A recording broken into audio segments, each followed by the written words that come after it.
मुझे बस यही कहना है कि पहलगांव में जो अटैक हुआ, बहुत सारे परिवार के जन मारे गए, उनके लिए बहुत ज़्यादा सहानुभूति हमारी तरफ से। उन्होंने कोई अपना खोया है, लेकिन ये अटैक, ये आतंकवादी जितने भी हैं, इनको कभी बख्शा नहीं जाए। और इनको वही चीज़ याद दिलानी चाहिए, जिस तरह से ये तैयार होके आते हैं खून की नदियाँ बहाने के लिए, वैसे ही इनको भी एक बार खून की नदी बहा के दिखा देनी चाहिए कि क्या होती हैं नदियाँ, ये क्या सोच के आते हैं, क्या नहीं सोच के आते हैं, किसके बहकाए हुए हैं, किसके नहीं, उससे मतलब नहीं है। अगर बहक भी गए हैं तो किसी का जान लेने का इनको हक नहीं है, और किसी को भी किसी की जान लेने का हक नहीं है। इन्हें इनके ही भाषा में, इनको मर्यादित भाषा में अब समझाने की कोई ज़रूरत नहीं है। इनको इन्हीं की भाषा में जवाब मिलना चाहिए इस चीज़ का। और जहाँ तक भी हो, उन परिवारजनों को जितनी भी सरकार की तरफ से सहायता होनी चाहिए वो उनको मिलना चाहिए। और मेरी दरख्वास्त है हमारे प्रधानमंत्री, माननीय प्रधानमंत्री मोदी जी और हमारे गृह मंत्री अमित शाह जी से यही गुजारिश है कि इस बार कुछ अच्छा कठोर कदम उठाएं, कि अगली बार ये सोचें 10 बार कुछ करने से पहले। सर, जिस तरह से घटना को अंजाम दिया गया है और आतंकियों द्वारा पूछा गया है, धर्म पूछा गया है, कलमा सुनाने की बात कही जा रही, आमतौर पर ये अभी तक नहीं, पहली बार हुआ है कि कलमा सुनाने के लिए बोल रहे हैं, धर्म पूछ रहे हैं। क्या लगता है ये दो धर्मों के बीच की लड़ाई है? क्या कहेंगे जो एंगल दिया जा रहा है धर्म का और कलमा सुनाने का, इसके पीछे क्या आपको लगता है, क्या कोई कॉन्सिक्वेंसी है, बड़ी साजिश है देश के खिलाफ? साजिश बड़ी नहीं है देश के खिलाफ।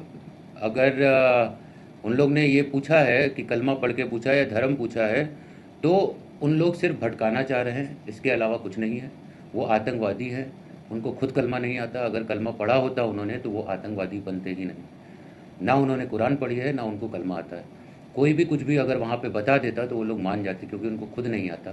तो वो लोग क्या ही बताएंगे कि क्या धर्म होता है, क्या जाति होती है, क्या मज़हब होता है। अगर मजहबी होते तो ये इस तरह का आतंक फैलाते नहीं। सर, जैसे भी आपने कहा कि आतंकियों का जो घटना हुई, आतंकियों का उन्हीं की भाषा में जवाब देना चाहिए, और जो पार्टियां हैं, अब चाहे सत्ता पक्ष हो या विपक्ष, भी एक सुर में कह रहा है कि आतंकियों को बख्शा नहीं जाना चाहिए, उन्हीं की अंदाज में, उन्हीं की भाषा में उनको जवाब देना चाहिए। लेकिन इस बीच एक सवाल उठा है सुरक्षा को लेकर तमाम तरह के आरोप लगाए जा रहे हैं कि सुरक्षा में कहीं ना कहीं चूक हुई है, सुरक्षा एजेंसी अलर्ट नहीं थी, या सुरक्षा एजेंसियों की कोई चूक है। क्या आपके लिहाज से क्या लगता है, वाकई में सुरक्षा एजेंसियों की चूक है ये बड़ी घटना? ये सुरक्षा एजेंसियों की चूक नहीं है। ये चूक वहाँ पे हुई है कि ये लोग आके वहीं पे बसते हैं, रहते हैं और समय का इंतज़ार करते हैं। जिस समय इनको लगता है कि अब समय आ गया है, कि जब थोड़ा सा भी ढीला हुआ वहाँ पे माहौल, तो उस माहौल को कैसे गरमाना है, ये उस चीज़ का इंतज़ार करते हैं, उस वक्त का इंतज़ार करते हैं। उसके बाद ये लोग हमेशा, इन्होंने उसी समय प्रहार किया है जब इनको मालूम है, चारों चारों तरफ ब्यौरा करने के बाद, कि इस समय सबसे सही वक्त है, अब इस समय हमला करो, तो कोई कुछ प्रतिक्रिया नहीं कर पाएगा। कोई सुरक्षा एजेंसी इस समय नहीं होती है। ये लोग पूरी प्लानिंग प्लॉटिंग करके आते हैं। बहुत महीनों तक इनकी पूरा संघर्ष रहता है कि कब क्या किस समय का वक्त निकाला जाए, जिसमें जहाँ भी अगर हो सकता है सुरक्षाकर्मी अपनी ड्यूटी चेंज कर रहे हैं तो उनको वो भी समय मालूम है, ये लोग उसी समय ही हमला करते हैं। अच्छा, क्या लगता है, अभी आपने कहा कि गृह मंत्री और प्रधानमंत्री से मांग की है कि आतंकियों को उन्हीं की भाषा में जवाब दिया जाए, लेकिन एक सवाल ये है कि अगर कहीं सुरक्षा एजेंसियों की कोई चूक है, तो क्या अगर आपको लगता है अगर कहीं चूक है या लापरवाही अगर पाई जाती है तो उनके खिलाफ भी कार्रवाई की मांग करते हैं? कार्रवाई तो सबके ऊपर होनी चाहिए, क्योंकि ये घटना, जो घूमने गए थे उनकी कोई गलती नहीं। पहली चीज़, वो कोई हमारे जवान नहीं थे, वो सिर्फ घूमने गए थे हम लोग के भरोसे, हमारी सरकार के भरोसे और हमारे जवानों के भरोसे।